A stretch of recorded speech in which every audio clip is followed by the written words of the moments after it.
Hello, hello. Welcome to What to Read Wednesdays, your go-to podcast for staff picks from your friends at Delaware County District Library. Here, we'll talk about books, podcasts, and other relevant media. I'm your host, Annie Pasma.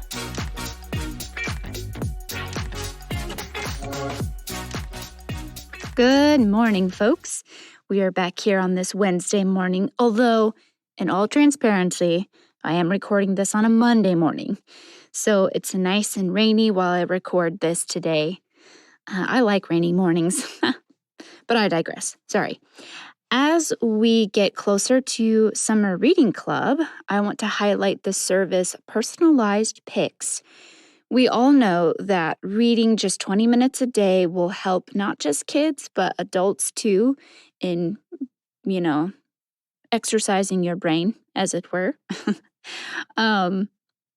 Sometimes it's hard to know what to read next. I know that I struggle with that, and that's kind of the purpose of this podcast. But if you go to our website, you can find a link in our services section for personalized picks. And all you have to do is fill out the Google form there, and we'll do our best to find your next read. Speaking of next reads, let's talk about some reviews that may convince you to pick up a good book recommended by my lovely coworkers. So we'll start out with our frequent guest, Mark. Hello, my name is Mark Stevens, and I work circulation at the Powell Branch. Today's book I'd like to recommend is A Case of Conscience, and the author is James Blish, and I would recommend this book for adult readers. Today's book will interest sci-fi readers who enjoy the contrast and battle between religion and science. A Case of Conscience is a sci-fi classic that started as a novella in 1953, was expanded to be a novel in 1958, and then won the Hugo Award for Best Novel in 1959. The author is considered to be one of the great intellectual sci-fi writers who incidentally went on to write the 12 volumes in the Star Trek series from 1967 to 1977. There are two parts to this book. Part 1 is set mostly on the planet Lithia, and Part 2 is set back on Earth when Earthlings deal with the fallout of Lithia's discovery. Lithia is a planet 50 light years from Earth. It appears to be an almost perfect world. It has lush vegetation and an environment very much in sync with the Lithians, so the planet seems easily self-sustaining. The Lithians resemble humans in that they walk upright on two legs, but they appear reptilian. They are very intelligent with their own language. They are not quite as technologically advanced as we are due to there being very little iron on their planet. The Lithians' nature caused them to live in a conflict-free society. They seem to have no sense of self-awareness or self-importance. Instead, they function for the greater good of everyone and never show competition, jealousy, or aggression. Crime is a concept they can't fathom. It seems no evil exists, only good. In 2049, 4 Earthlings are sent to evaluate the planet to see if Earthlings can live among the Lithians, or if they can use the planet only as a way station, or if they should have the planet be quarantined. The 4 characters represent human attributes. The main character is Father Chancez, a biologist and Jesuit priest.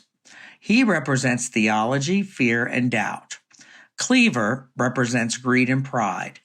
Michaelis shows trust in human goodness and destiny, and Agronsky represents just the average man willing to accept life as it comes. The fate of Lithia lies in the hands of these 4 men. It is as Father Sanchez wrestles with his decision about Lithia that the book shines.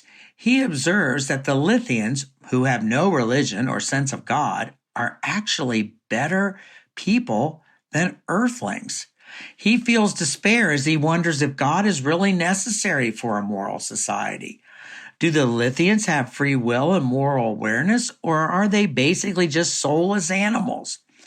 Is their whole society an illusion created by the devil to trick earthlings into rejecting God? Or are they simply in a Garden of Eden, similar to the first humans? These are just some of the questions Father Sanchez agonizes over.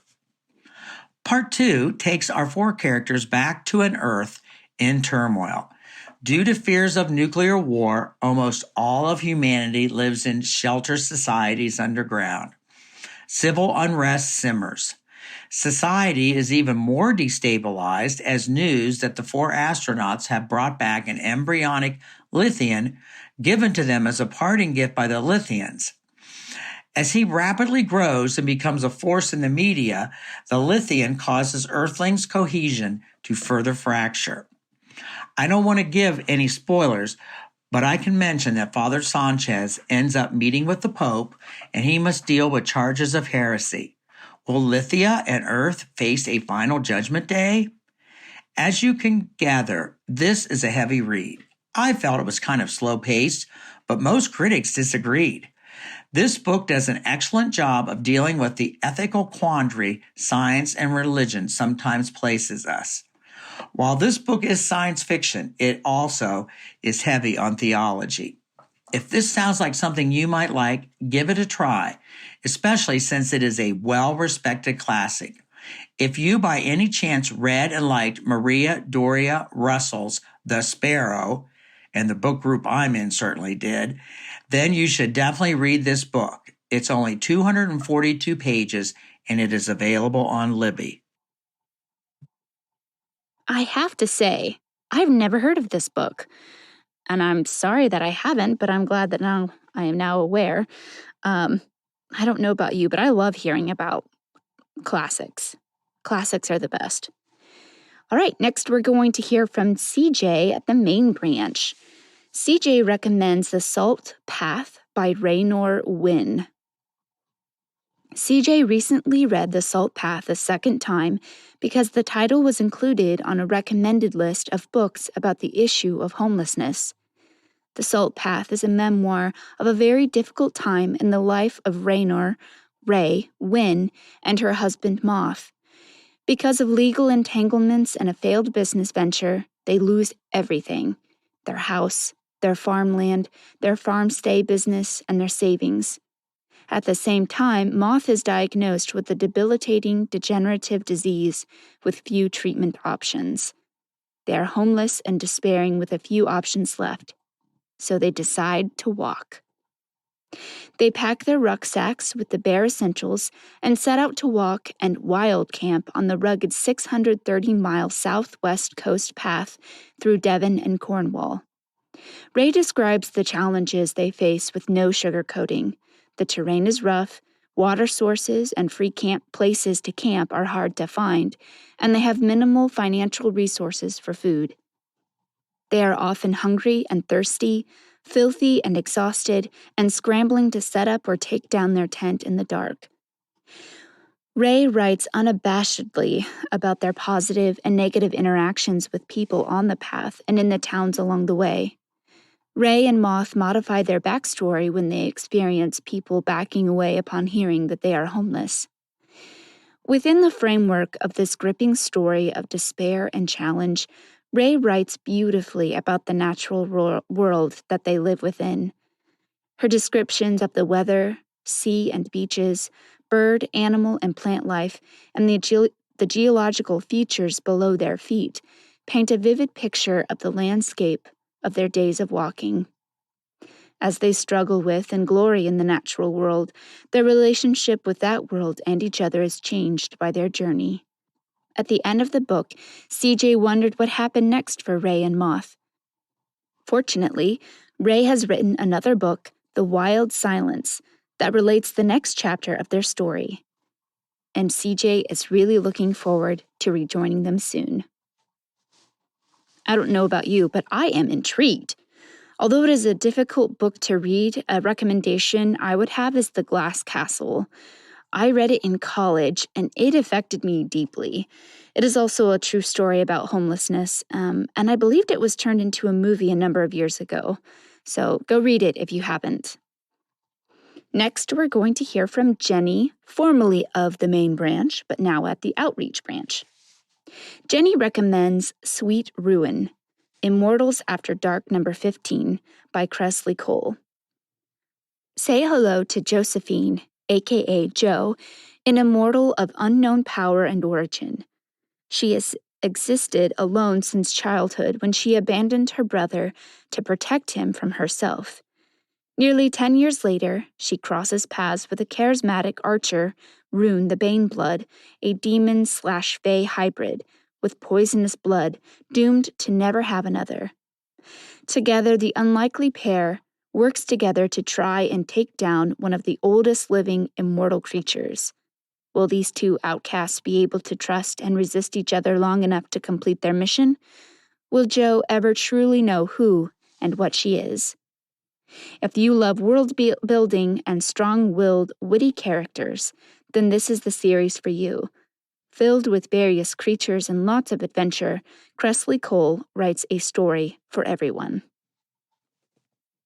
Next, she recommends Never Alone by Elizabeth Haynes.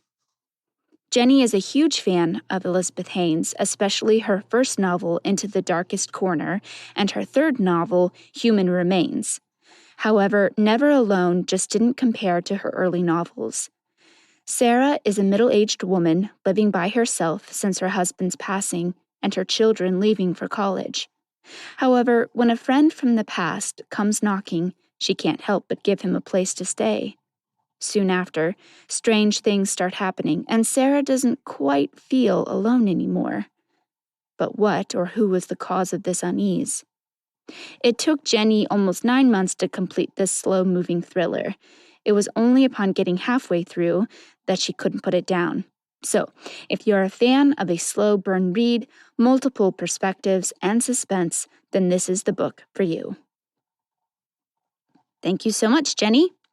All right, so on to my recommendations. What I am reading. Well, right now I'm reading 2 books. One is a biography of C.S. Lewis by Jeff and Janet Benge. It's from a series I used to read as a kid, and they're really good. The other is The Rescuers by Marjorie Sharp. It's the book that kids' movies, The Rescuer, so Rescuers and Rescuers Down Under, is based off of. The illustrations are what caught my eye. They are adorable. They're by one of my all-time favorite illustrators, Garth Williams. So think Charlotte's Web and the Little House on the Prairie series. So good. I love his illustrations. What I'm listening to is A Most Magical Girl by Karen Foxley. I have about 30 minutes left of this book, and I absolutely adore this audiobook. I can't remember who it's narrated by, but the narrator is perfect for this particular book and is probably going to become one of my favorite narrators. Annabelle Gray is a very proper young lady whose world is completely upturned when she learns she's from a long line of witches and that she is, in fact, a most magical girl. I highly recommend this one for historical fantasy fans. It's a kids book, so probably recommended for ages 8 to 12, but I love it. Like adults, I think you'll like it too. What I'm looking forward to is watching the Shadow and Bone series on Netflix. Obviously, I have read the series and I loved them, so I hope you read them too before watching the series. If you haven't, shame on you. Alrighty, folks, that is it for today. Email questions, comments, concerns to whattoread@delawarelibrary.org. I'm your host, Annie Pasma. Thanks for listening.